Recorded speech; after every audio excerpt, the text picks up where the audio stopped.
Welcome to False Market Value, a podcast featuring real-world conversation about fictional sponsorship from movies, TV, books, music, and other pop culture. This episode is produced by DJ Cruiser from KSD Studios out of Fort Mill, South Carolina. I'm your host, Ross Kennerly, founder of Quant Sponsorship Consulting in Las Vegas. This episode of False Market Value is sponsored by the Vista View apartment complex, located at 4808 August Street in sunny Los Angeles, California.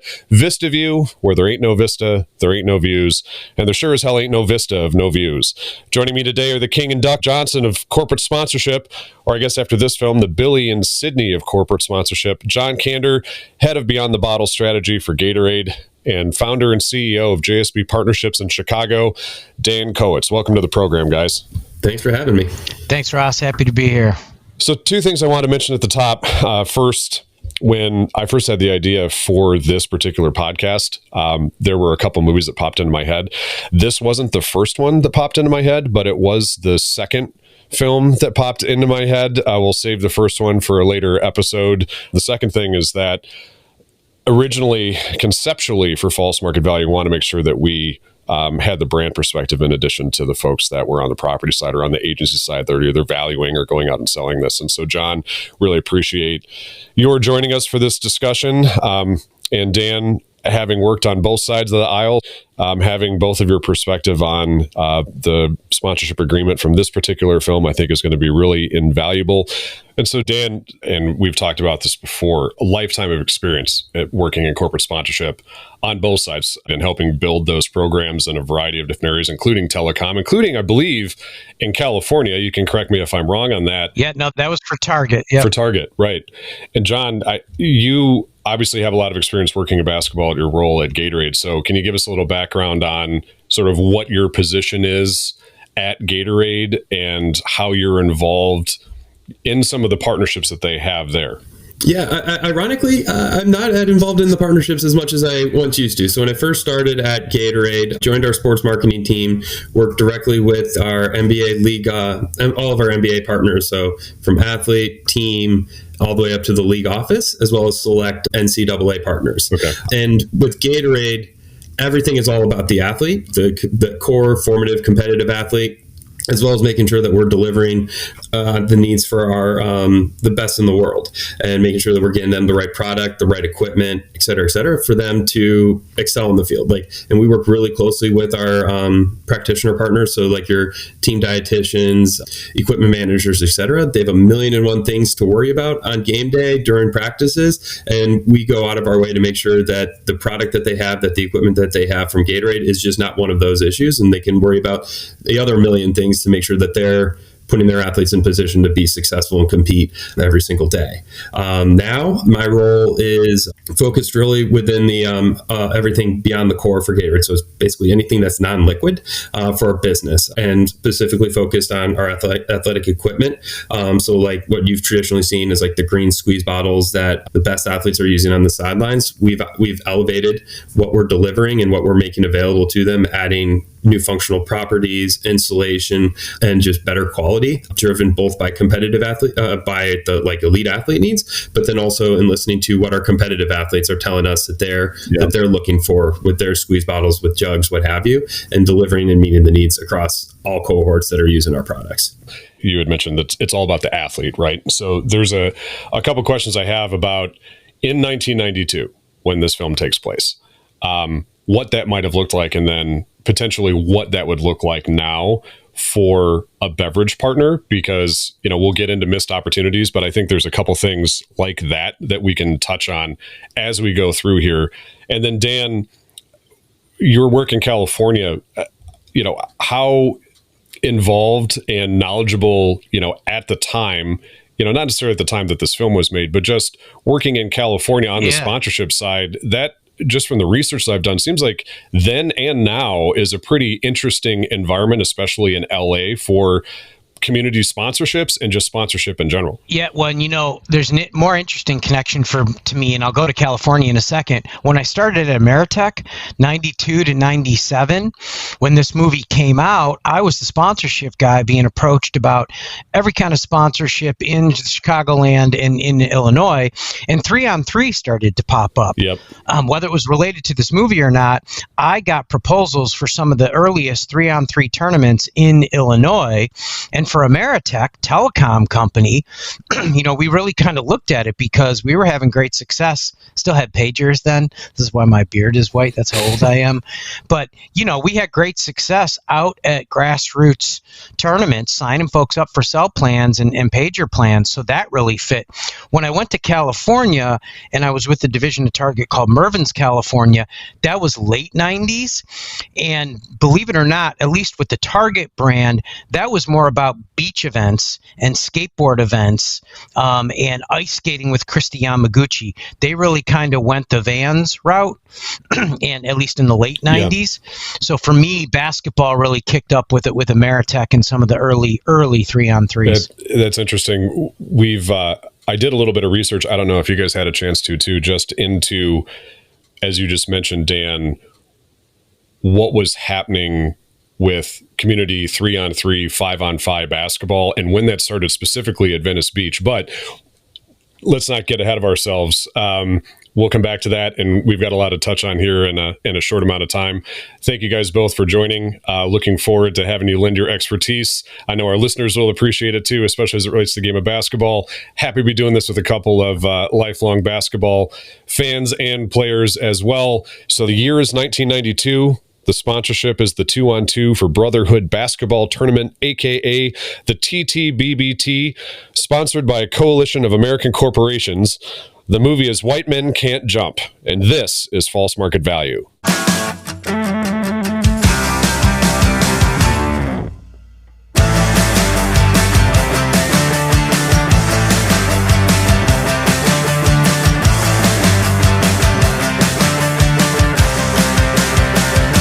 All right, so just to start off with a little bit of research, looking at when basketball started in Venice Beach in particular, and John, just based on some of our text exchanges recently, I think this relates to some of the authentic integration opportunities that were missed that we can talk about. But there is a history of certain companies or corporations supporting community basketball in that particular market around that time. The National Outdoor Basketball Championship was the first tournament that was held out at the Venice Beach basketball courts. That started in 1981. It ran until 2002. And then they had a 5-on-5 championship honoring the guy who founded that. His name was Ken Hicks, and that was in 2012. And that did have sponsors. In fact, it was sponsored by ASICS. Then looking back to 2006, the Venice Basketball League, which has a lot of amateur, semi-pro, and professional talent that comes out to that particular tournament. That's right now the most popular one that a lot of people would probably be familiar with is the Venice Basketball League. And that obviously has a lot of sponsor integration and a lot of promotion around it. There are individual events and tournaments that are sponsored. There's a best of tournament that was sponsored, and there's certain purses associated with those. And Dan, back to your point on 3-on-3 basketball, I don't know if you saw this, but the LA28 Olympic Committee announced that they're going to have a 3-on-3 Olympic basketball tournament, and they're going to hold it on the Venice Beach courts, which is fascinating. That has sort of come full circle, because in 1992, the 1992 Dream Team was a huge deal, both in terms of corporate sponsorship and the buzz around corporate sponsorship, but just around professional basketball in general. And that was when they first had allowed professional basketball players from American leagues to represent the United States in the Olympic Games. Before that, they had recruited talent from the college level. And so this is the first time the professional players were able to play in the Olympics and all play together on the same team. So you had Magic Johnson, Michael Jordan, Charles Barkley playing on the same team together. And there's a massive amount of sponsorship that was spent on that team initially. The number that was quoted in 1992 in the summer was $100 million. And there's a lot of varying sentiment about this could be a huge bust for everybody.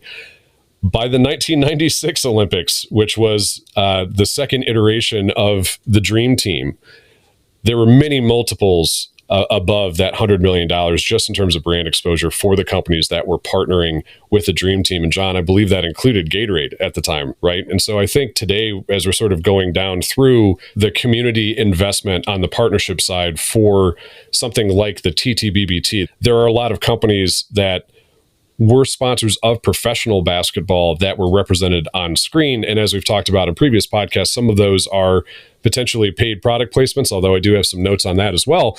But the history of Venice Beach basketball goes back, decades at this point, and wanted to get into at least some of the brands that were out there. And I don't know if you guys were taking notes too, and feel free to fill in any that were missed. So the 2-on-2 for Brotherhood basketball tournament, as it's mentioned at the start of the film, initially the way Wesley Snipes' character Sidney Dean introduces it, he says there's a basketball tournament that's being sponsored by some businesses in a week.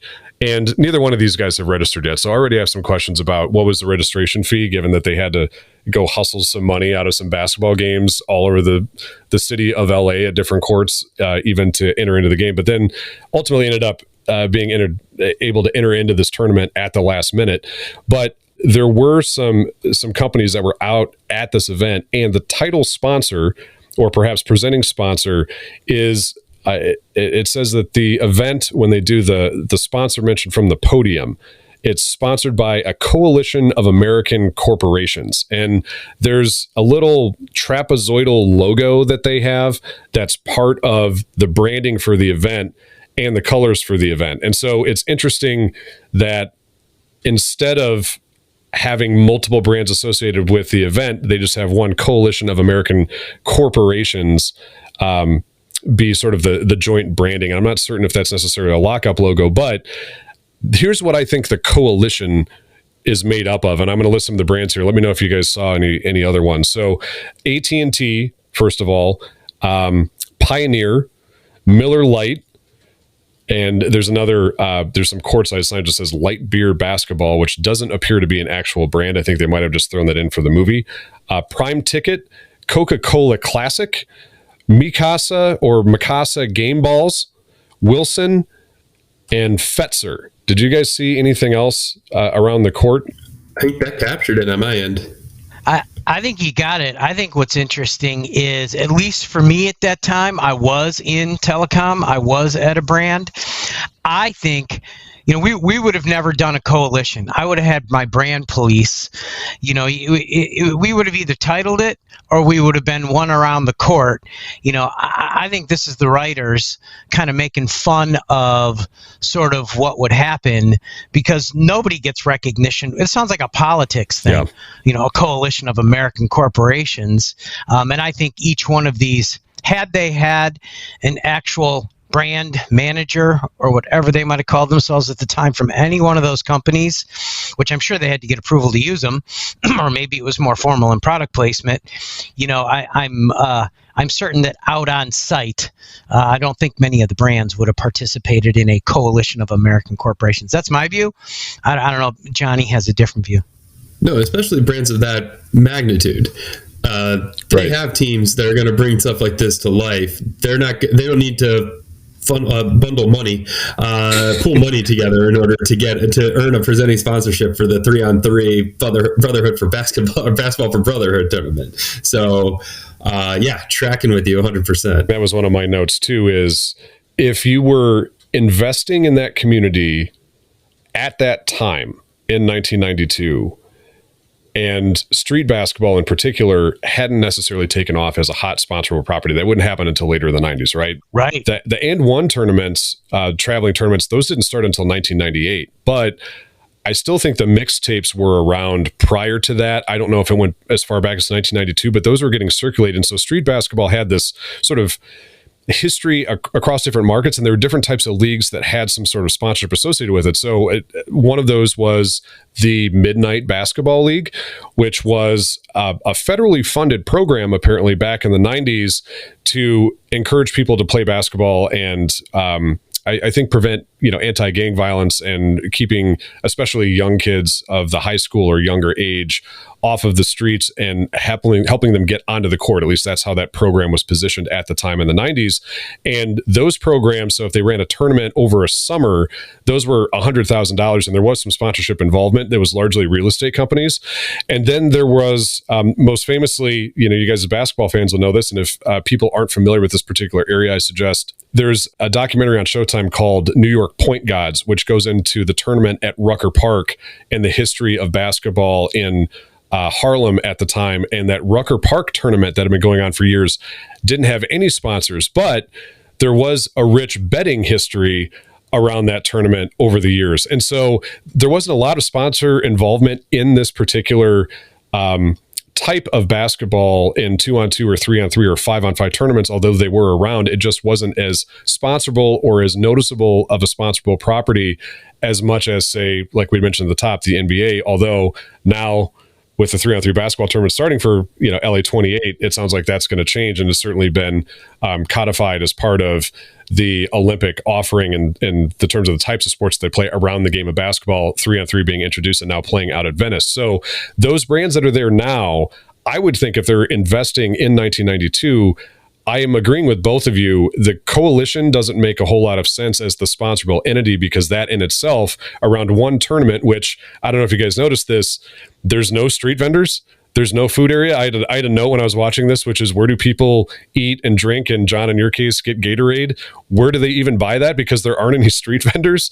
And Venice Beach is known for its street vendors. It's the entire boardwalk. So I thought that was interesting. But, at the time, there isn't any brand recognition for this coalition that's putting on one basketball tournament in Venice Beach. And so it did make a whole lot of sense for me to have all those brands just have courtside signage and then just around the tournament court and not around any of the other basketballs. And the backboards have the brand colors for the coalition, but it seems like a pretty significant missed opportunity, just jumping ahead, to not have any of those brands have something unique. And now seeing how the Venice Basketball League does it, and how that other basketball tournament that started in 1981, that championship league, how they used to do that, there were lots of sub integrations that they could do, or little sponsorable components to those events that would have made a lot of sense.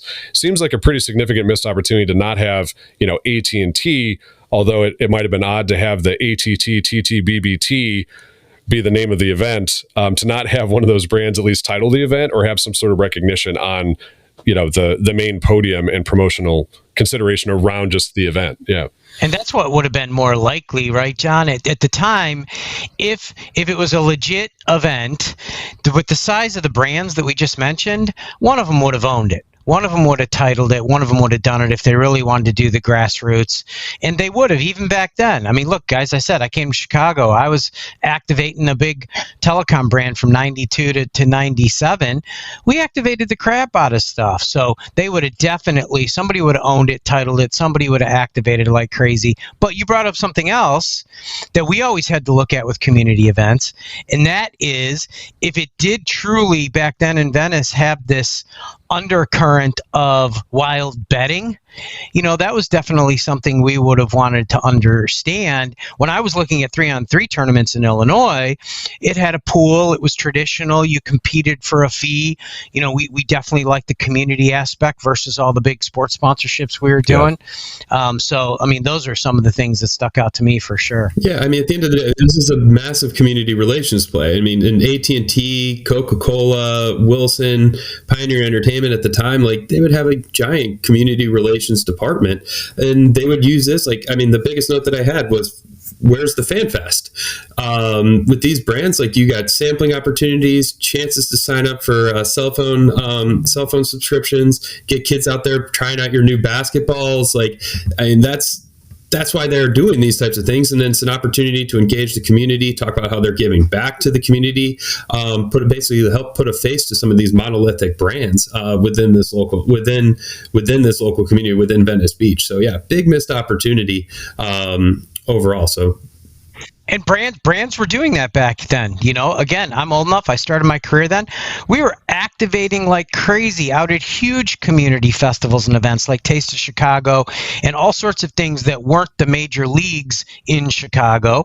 We did all of that then. So certainly they either didn't have some direct brand contact when they were filming the movies for somebody to sit down and say, hey, this is what actually might happen out at a festival here.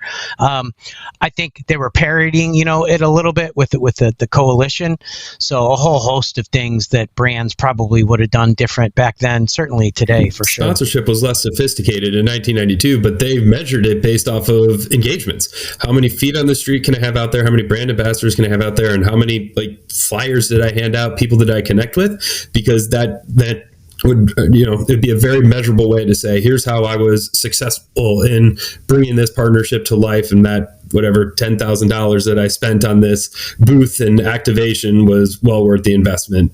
Give me 2x the money next year. John just called me unsophisticated since it was me in 92 to 97, but I'm kidding. We've learned. Right. We've all learned. We've all grown. That's the beauty of it. Well, I'm still 5'7", but in either case, some ways more than others. At Ameritech, it was pretty simple. Forget the pagers. Cell phones were coming out in the market at some point while I was there, and I didn't sponsor Taste of Chicago for brand recognition. During Taste of Chicago, with the right activity, we brought in a high dive act. That has nothing to do with sponsorship. Yeah. We signed up more plans for cell phone activation than all of our downtown stores combined. So that's what we measured. We got on TV, we had newscasts out there, we had all this other stuff, but the bottom line was, even back then, I got to sign up people for cell phones, or somebody at Ameritech is going to say, well, why'd you spend $100,000 on this? Because we didn't really get any business, and unless somebody decided to do it for purely PR and community relations and government relations, we had to make it about business. But to John's point, the data side of it and the analytics side of it weren't there. It was pretty simple. Show me all the pieces of paper where people signed up. That's it. Let's talk about categories of partnership. If you look at who they put out there, I know, Dan, you said, it's likely that some of these were parody, or at least they were brands that had some sort of presence in basketball at the time and were out there. And, John, like you were saying, a lot of this isn't as organically integrated and engaging with the fan base and engaging with the community and engaging with the players. I think there's all types of stuff that you can do now in terms of new assets. And given where sponsorship was at the time, in 1989, it was $5 billion globally that was being spent on corporate sponsorship. By 1993, that was $10.8 billion.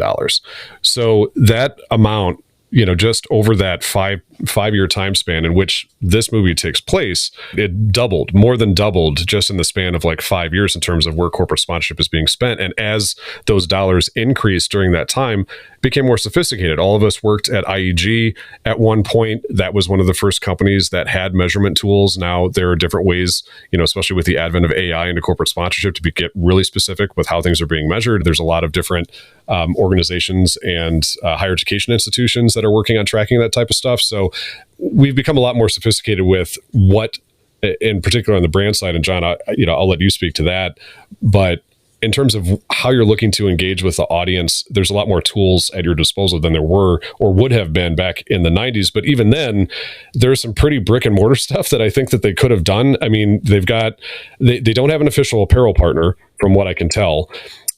They have Coca-Cola Classic out there, which you can't get a Coca-Cola at any restaurant or any type of soft drink like that if it uses any sort of artificial sweetener. It's always, cane sugar, local sourced, soda companies that are the suppliers for the restaurants that are down on the boardwalk. It's very health conscious, and Coca-Cola wouldn't have fit that. So I'm surprised, to see them out there at the time. I don't think that's changed over the past, 25 years or more since that movie's been released, but there isn't an official timekeeper. I don't know why they don't have a stopwatch out there. I don't know if you guys saw during one of the early tournament games at the T.T.B.B.T. that, Sydney and Billy were playing in, they were keeping track of the score on a chalkboard instead of having any sort of other measurement device. That seems like that's a pretty missed opportunity to not have some sort of scoreboard out there. So those are some of the things I noticed when I was watching this that I just think in terms of categories would be natural. And then, asset wise, I think there's a few ways that you could have some authentic integrations, all right? And this is going back to the National Outdoor Basketball Championship, right? That's been out there since the 80s. Here are some of the things that they did, and I think these would be really interesting for any of those brands that were out the T.T.B.B.T. if they were doing that around the time and were trying to activate around that sponsorship in an authentic way for Venice Beach and during the 90s for those types of brands around a basketball property. So here's a couple of these that I found. They had a 4, 5, 6, and 7-point shooting line during the basketball games. They had an announcer that was calling the play-by-play, which I think the person represented at the podium is kind of doing that, but he's noted in the end credits as a sponsor. They had a bathing suit contest and crowned a Miss Venice Beach during those basketball tournaments. There was an outdoor wheelchair basketball game, and this was all going on, 30 years ago. So to not have any of those elements out at this tournament that these corporations put this money behind seems a little bit odd to me that, there weren't any elements like that to give them something unique. As part of their sponsorship. I think even in the 90s, they would have at least pursued some of that stuff, unless, you guys would feel differently about that. Well, I think the number one brand that they're missing is obviously Gatorade. Of course. And at that time, you talk about authentic integration into experience, it's hot in Venice Beach. Those guys are working hard and they're sweating. They need to refuel. And Gatorade at that time, like Michael Jordan, king of the basketball world, the Be Like Mike commercial, iconic then and now, came out in 1991. So timeline would be absolutely perfect. That was, and we talked about Michael Jordan throughout that entire movie. That was how Sidney Dean was part of his legend. Michael Jordan came down there. Sidney Dean took him to the hole. Yep. True story. He was there, saw the whole thing. This would have been a perfect opportunity. Like this, we were the leader in sports drinks, and that was just a big missed opportunity right there. And then even with Coca-Cola, if they wanted to lean in, they had already acquired Powerade in 1988. Yep. So, if you wanted to lean in and say, how do we expand Coke? How do we expand across all of your properties, and brands? There's another authentic integration if you wanted to get, a lesser sports drink out to those athletes. So those would be the biggest ones overall that were missed. And then, I think the big takeaway from all of this, Ron Shelton, brilliant filmmaker, not as good at corporate marketing and sponsorship marketing, just too many missed opportunities. Yeah. Yeah, and it goes back to something I said. It who knows? We weren't there, but it appears like they didn't really connect genuinely with these companies or with a specialist who would say, as they were filming, hey, you're missing this brand. Hey, I think this is what we would really do here. Obviously, somehow they got the sign off, or maybe they didn't, to use the logos and the brand names in the film. But I agree with John wholeheartedly. And apparel, too. How can nobody have any apparel?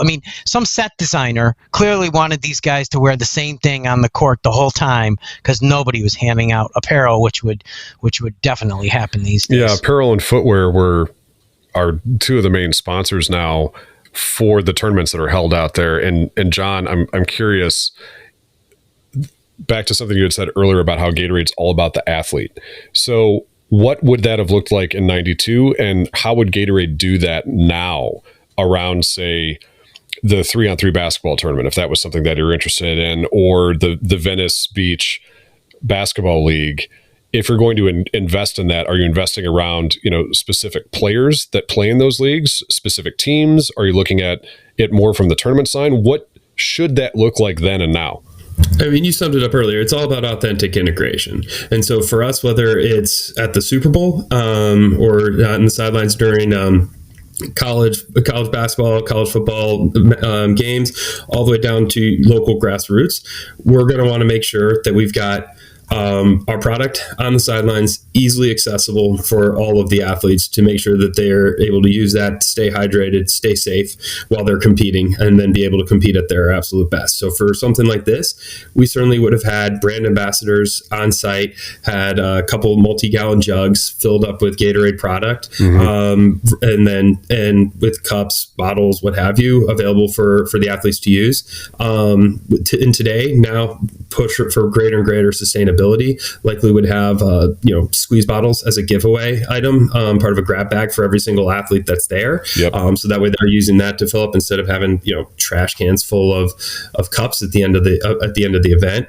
And you asked, like, would we have sponsored any athletes? Like, probably not a direct association, but the way that we look at it is every single athlete's there is a Gatorade athlete. They're all drinking our product. They're all using our product in order to compete. Yep. So, while no monetary exchange is happening with them individually, they are all Gatorade athletes in our eyes, and our job is to be there for them to help them out and stay hydrated. So, John, based on something that you just said, there were a few things that you had noted when we were texting in preparation for this. One of those was authentic integration, which we've talked about. We've touched a little bit on community relations, but then customer response to price increase and year one sales expectations with regard to the property side that was going out. And I think one of the things you had said is, the year one sponsorship sales managers crushing it. When you're talking about incorporating different product SKUs, especially in the role that you're at Gatorade now, what does that look like for something like this? Or what are the things that you think about? No, absolutely. At the end of the day, authenticity is really key and critical. And we want to use these types of partnerships to engage with athletes, at least at Gatorade, to engage with athletes at the point of sweat in an authentic, real manner. So for us, it'd be all around like having a sidelines presence, having our coolers on there filled with our product, squeeze bottles, giveaways for every single athlete so that they have access to fluids right when they need them in order to maximize their overall performance, stay hydrated to compete their best. As I looked through some of the sponsor integrations within here, there just seemed missed opportunities. I think the biggest one we talked a little bit around like the NASCAR track of signage that went wrapped around courtside over and over again, and some of the ones that you picked up on. Coca-Cola was one of them. Our friends in red down in the South. That would have been a truly authentic integration to like, hey, let's have this product over there. And then on the sidelines, like I know if Pepsi was a sponsor, I would have been very surprised if Gatorade is not on the sidelines for that game. That's what the athletes need in that moment. Right. And then same thing with, I think even worse example or would be Wilson basketballs being on the sidelines. But when you see a zoom in and a close up of Wesley Snipes or Woody Harrelson dribbling the ball, you can see they're using a Spalding ball. And if I was the brand manager on site of the thing, I would have flipped out. So yes, the guy was upset about all the fighting losing their sponsors. They lost it well before that ever happened. As I looked at that, I was just like, oh man, that's a giant no-no and a big miss because I mean, I'm just thinking like using Wilson. I'm a tennis fan. Like when they're sponsoring an event, like they're sure as heck using Wilson tennis balls in those events because it's a great way for them to talk about like, hey, these are some of the world's greatest athletes. These other guys, like, I mean, Woody Harrelson, like probably one of the great D2 basketball players that are out there. Like when he's balling up, he's using a Wilson ball. Like we're hosting this event, we're using a Wilson ball. Yep. So to not have it out there, just a giant miss overall. So you had mentioned Ron Shelton, great director, great writer. I don't know if you guys saw this in the research too. We should add baller. A lot of the basketball scenes and the dialogue from this film, he said 95% of it, and this is coming from his perspective, of course, but he said 95% of the script, it's all him. So all the trash talking and, the your mama jokes and stuff, they're out on the court, that's all coming from Shelton. So really understands the game as far as corporate sponsorship. And you had said this before, John, seems to be lacking in, what you had just mentioned was sponsor protection. They've got Mikasa, they've got Wilson, and they're using Spalding balls on the court, which is a miss. Another one that I don't know if you saw this in terms of ambush marketing, there's a shot of that Miller Lite signage on the court that you just mentioned, John, during the main event, and standing right next to it is a guy in a Budweiser shirt that looks like it may have been strategically placed by Budweiser, actually, given where the shot was. It looks like they put someone in a Budweiser t-shirt and snuck him in front of the light sign while they were filming, so that might have been a real-world example of ambush in a fictional setting while they're filming the movie, but those type of things happened throughout the film, and there's certainly a lot of things like that could have been improved upon in 2023. Dan, something you had said about your time at Ameritech, and I wanted to circle back on it because I'm curious. So you said there were a lot of 3-on-3 tournaments that approached you at the time. And I know you've mentioned some of the things that you would look for to engage with community events as opposed to, say, pro sports. But at Ameritech, what type of organizations are reaching out to you? I mean, you and I both grew up in Michigan. I'm thinking, 92 to 97, that's Gus Macker.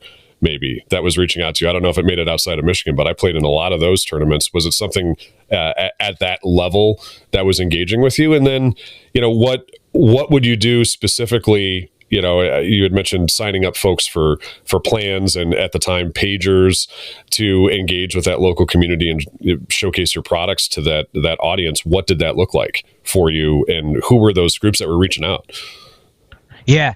Well, I was Illinois only. Ameritech, now all AT&T, was in 5 states, Michigan included. But, here in Illinois, we had everybody from the Cubs and the White Sox through all the museums, Shedd Aquarium, Museum of Science and Industry, all the way down to every little festival in the city and others all throughout the state and the state fair and all sorts reaching out, thousands of proposals a week. When it came to basketball, if you were outside of college or pro sports, because we also have Northwestern here, and we had a CEO who attended and wanted to do some Northwestern deals. When it got a little more grassroots and community based, whether it was basketball or not, our goal, obviously our product was not directly related to sports and athletes and so on and so forth. So right. Maybe as opposed to John and the answers he would give, for us, we were looking for a little more mass. So it wasn't Gus Macker. It was, I don't even remember the name. It was some other more local 3-on-3. They were brand new. And if it was going to be brand new, we weren't so sure because we needed a lot of people. I sponsored Taste of Chicago because it used to be 4 million people in 10 days, world's largest outdoor festival in the early 90s. That gives me more mass to sign up cell phone plans. And at that point, it wasn't quite as ubiquitous as it is now. No smartphones and still pagers, but still, people were coming around to the technology. So I just needed a lot of people. And so we had sort of a different view. We wanted to get involved in community, but we might do it more through the state fair than we would for smaller local things. And then I would just add on, I agree with John. We mentioned this before. Back then, for the size of event that we're talking about in this movie, it's more likely that one brand might have owned it, whether that was Gatorade or anyone else, because we're not talking NBA. They probably wouldn't have had to pay absolutely a ton. They would have just owned it and titled it and branded it and made it authentic. And then even if they didn't, it's clear that maybe on set or whatever, they didn't have relationships, really good ones, with these companies or brand managers. Maybe they were even using it without permission because, the integration would have been taken care of. We wouldn't have been using a Spalding ball. All those things would have been taken care of. Because if you're actually doing that, Coke or Gatorade or anybody, they're never going to do it again if it actually shows up and you got a competitor's ball on or you've got somebody else sipping something else that's not the sponsor. So whether they were intentionally the Budweiser logo next to a Miller Lite sign. Exactly. Yeah. So whether they were and I guess my take would be they were being smartasses and being goofy because coalition of American corporations wouldn't happen. They were probably trying to foobar it all anyway, as opposed to get it all exactly right with an expert in there. So this is a good segue, and I'm curious, wearing that hat, both of you guys looking at it from the sponsor's perspective in 1992, let's just say Coalition of American Corporations was an actual sponsor. Let's say that was an actual consortium of these different brands, right?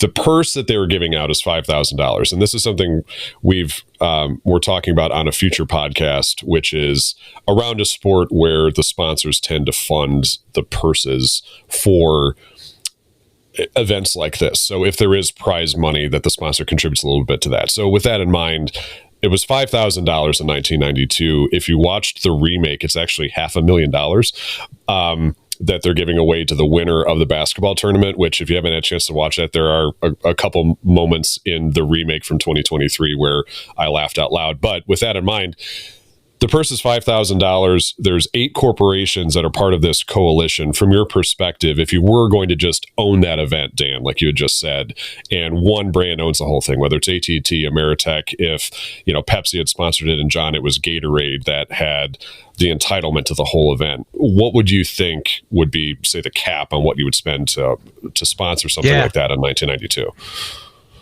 I mean, sponsorship fee versus paying for the purse might be two different things, because I used to help run senior PGA Tour golf events and other tennis tournaments for Ameritech, and we had a little bit of both going on. I think overall, this isn't a really large event, right? I mean, there's a couple hundred people there watching it, and not an absolute massive amount of players. So unless it's, $5,000 for the purse doesn't seem too unreasonable back then. It's small, and it might even been a little less. And then sponsorship fee, we there'd be a difference in talking about, well, what if you asked me to title it? Again, one little teeny event, or is this a series? Am I titling one of 10 events that happened during the year? They didn't really get into all of that.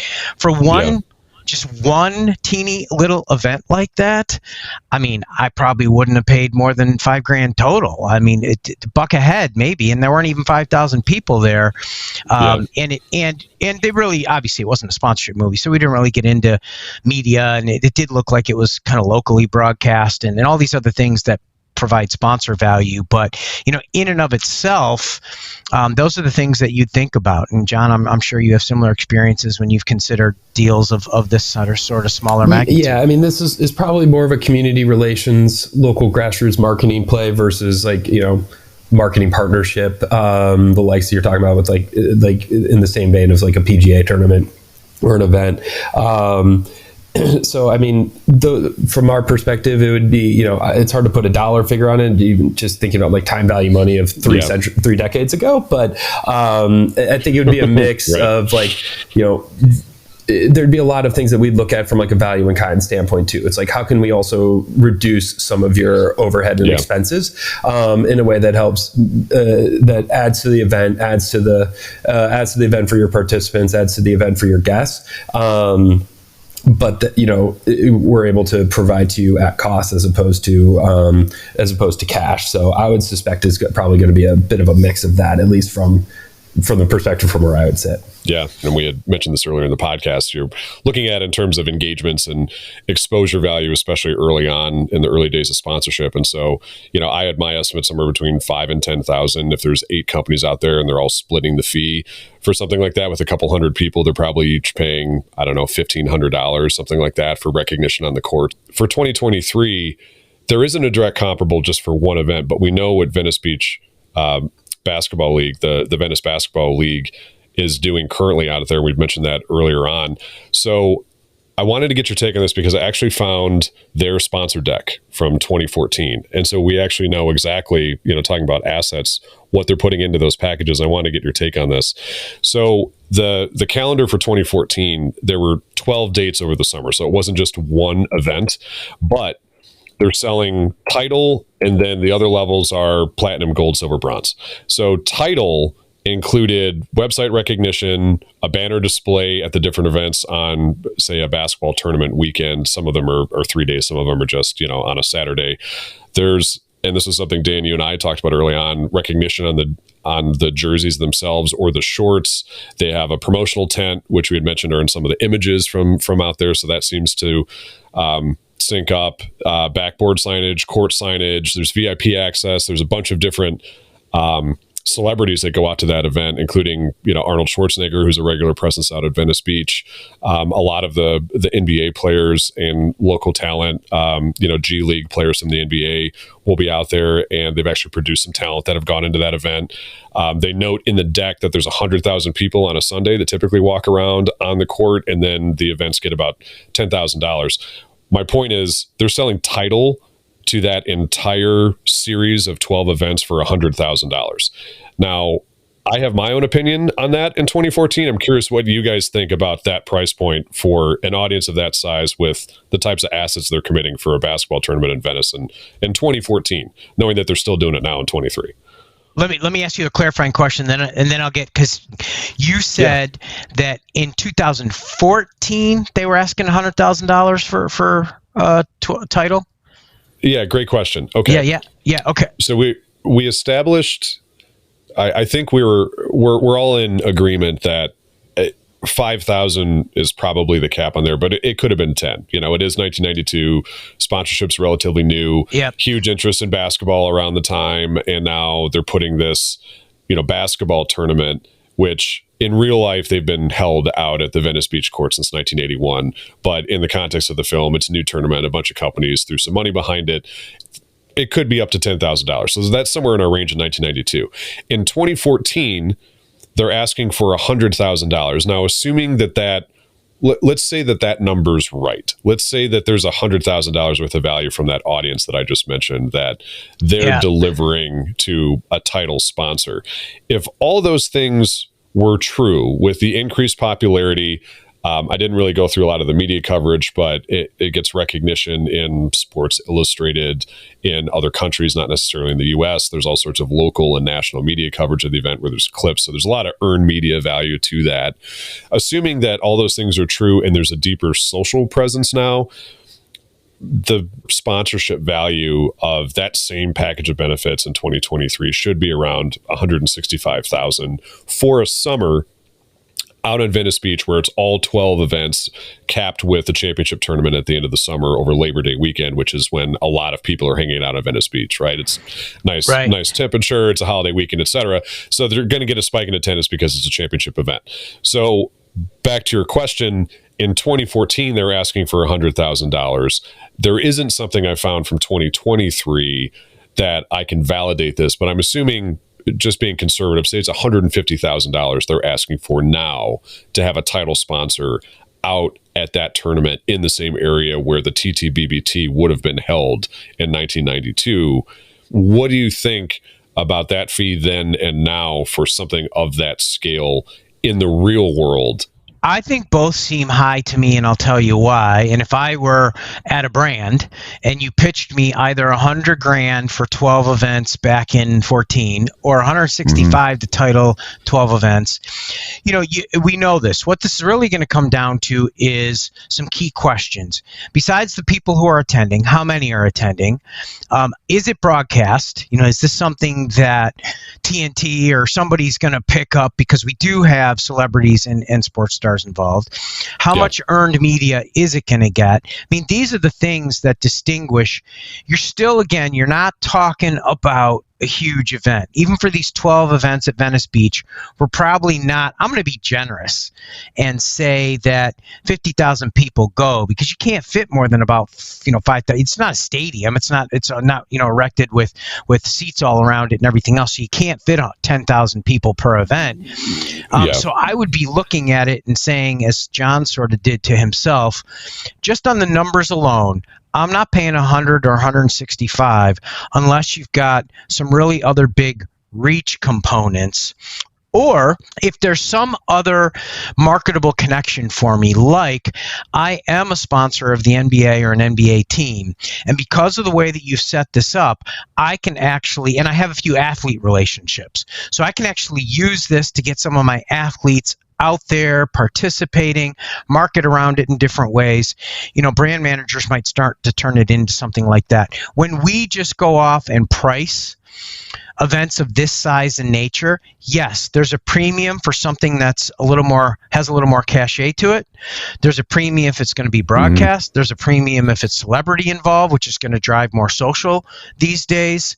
But just at the heart of it, knowing all the pricing we do and the size and nature of all the events we go through seems a little high on both ends.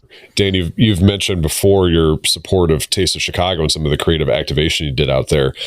That's become even more prevalent as sponsorship has matured since 1992 and going into 2023.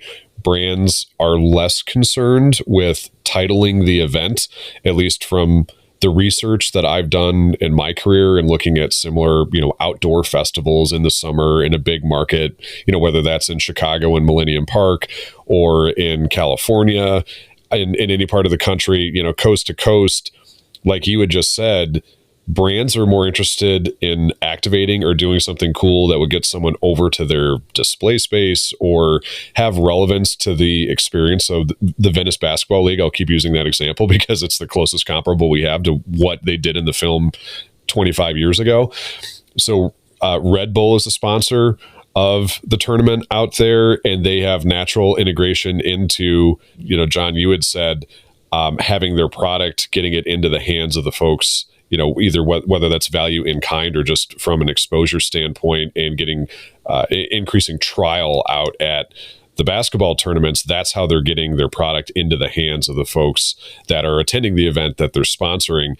They don't title the Venice Basketball League, right? So they're more interested in engaging with the audience, and they don't necessarily need the exposure from those local events to do that. But in 1992, I mean, Dan, when you and I were first talking about this with the Vans Warped Tour, which was a couple of years later, Vans wanted to rename that entire event, and that was way more common in the 90s, even into the 2000s, for things like music festivals where there was title. If you look at South by Southwest now, just using a more contemporaneous example, a lot of the sponsorship fees are centered around activation at the event. Tito's Handmade Vodka is a huge sponsor of that event, and they have a giant presence in terms of display and activation space out at the event to get people to come into their sponsored area at the event rather than renaming the facility. They might do a stage.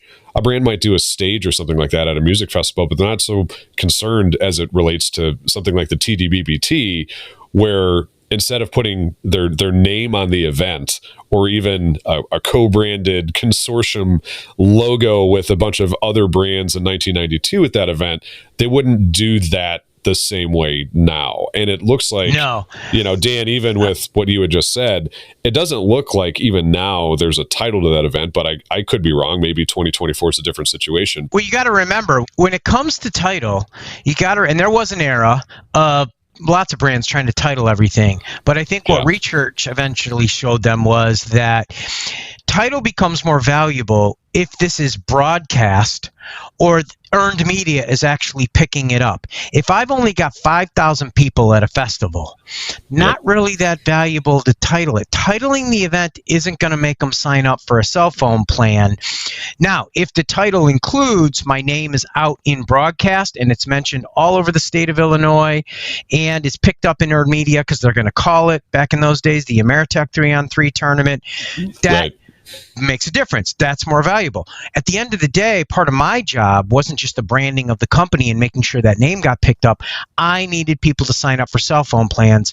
So even if Taste of Chicago had a loud title, which they didn't, I couldn't call it Ameritech's Taste of Chicago, even if I'd paid a huge fee.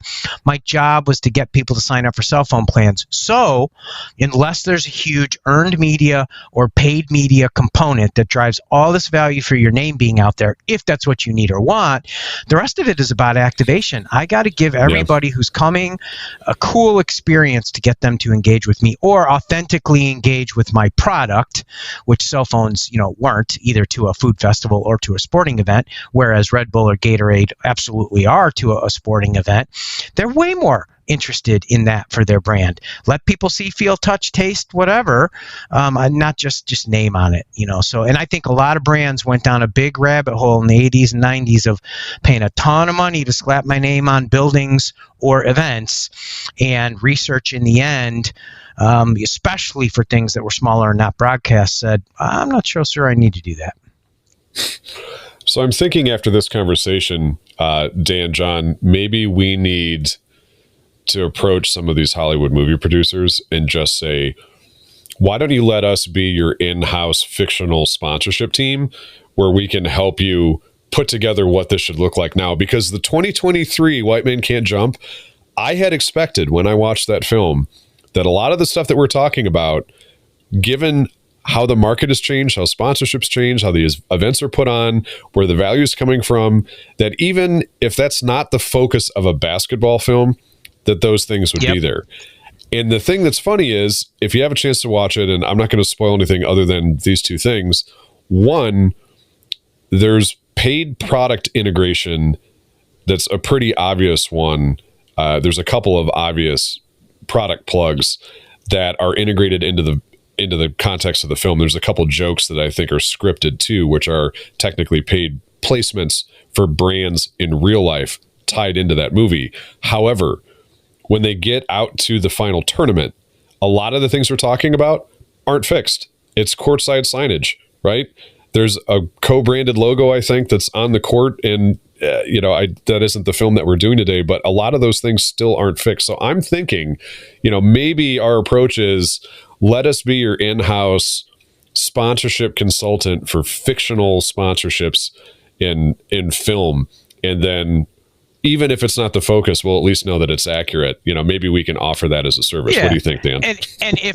I think it's a great idea. I think it's going to depend. The recreation probably wanted to just be as silly as the first, and clearly they didn't care so much about getting all the marketing angles right in the first one. So they're probably just doing the same thing in the second one. And then I think it does. It depends on is this a serious movie? Like a lot of these police and military TV shows, they have on-staff experts who used to be military that will show them the proper way to load and use a gun and all these things so that they can get a lot of those details right in their show, if they care about it. If that's what they care about in their movie, guiding them on the brand relationships and how it should really appear, the ones who are trying to get it right and be serious about it are going to do it. The ones who don't care, it's just a coalition. I'm actually making fun of all of it. Then they're not. But we could actually help them do a better job of making fun of it all. You can't make fun of it the right way unless you really know the right and the first way you would do it. So both ways, we're good. Any other, final thoughts from your perspective? Anything that we didn't cover on this? We covered a lot of ground, but anything that you feel we missed? And I don't know. I mean, we're not selling, the VBL to any sponsors here, but if there's any help to the folks that are marketing those tournaments, what are some things they should be thinking about that we haven't touched on already? I think obviously event was super successful, went viral for whatever that means in 92. So I'm sure that local news coverage is going to boost up participation next year, potential fan engagement, and attendance next year, just to see what might happen in the 1993 version. I think some of the big opportunities that they're looking at for next year is, you have to assume you're going to see a spike in attendance, because who knows what you might miss. So let's get a fan fest out there. Let's do more to engage with those people, get our sponsors and partners engaged to interact with them, whether it be, branded tchotchkes and giveaways, in different ways to entertain the fans that are coming over there, see a basketball game, potentially see a fight, and take advantage of some of that local buzz that I'm sure they're hoping to get next year to hopefully win back some hearts and minds, or maybe bring in some new. Yeah, again, right, we're talking about a movie that's really old and trying to update it and talk about how goofy were they being and how realistic were they being. If you're really doing this on the street and you're on the festival producer side, the event producer side, you really got to remember that this is going to come down to your reach and your nature and what it's about, and the right brand fit and getting authentic brand fits and experiences and doing that all right. And obviously, if you're on the brand side, you got to make sure that the fee is right for the reach and all the other things we'll be doing out there.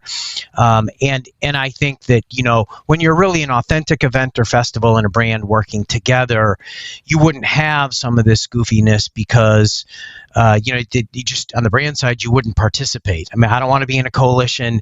I'm not, going to be one of 6 signs. You're not even using my ball on the court. These are all questions that would actually come up if you wanted me to have a big role in the relationship. And so I think that people have to remember that. And, the biggest thing I could say to anybody who produces series of smaller events or festivals, we all think we're worth $1 million. But at the end of the day, when you get an agency or a marketer who's looking at you, not only does it have to fit for their brand, you got to remember these people spend on all kinds of size of deals. So they got something that reaches 10,000 people or 100,000 or a million people. They kind of already know the market adjustment for what they pay over there. You suddenly come in with 5,000 people who are going to attend 12 events and no broadcast, and you want 100 grand, not going to happen if you look at what they already pay 100 grand for. So just do your research on what people spend in the marketplace, whether you do an actual sponsorship valuation or not, and right size yourself. You'll get to sponsorship quickly. Yeah. It's a great point, Dan. Well, thank you both for joining me for this discussion. I think this has been, like I said at the top, this is one of the original films that popped in my head when I was thinking about doing evaluation and analysis of fictional sponsorship for movies. White Men Can't Jump was one of the first that I had thought of. And so this is one of the OG, if you want to call it that, ideas for this particular podcast. So I appreciate you both joining us today. Absolutely. Thanks for having me. This was super fun. Appreciate it. Great seeing y'all. Dan, Ross, be good. I'll talk to y'all later. Thanks, John. See you, John. Dan, thank you. You got it. Anything you want to mention for JSB before we wrap up? Hey, no, I just appreciate the chance being on and look forward to continuing these fun discussions, Ross. Awesome. Well, thank you guys. This has been False Market Value.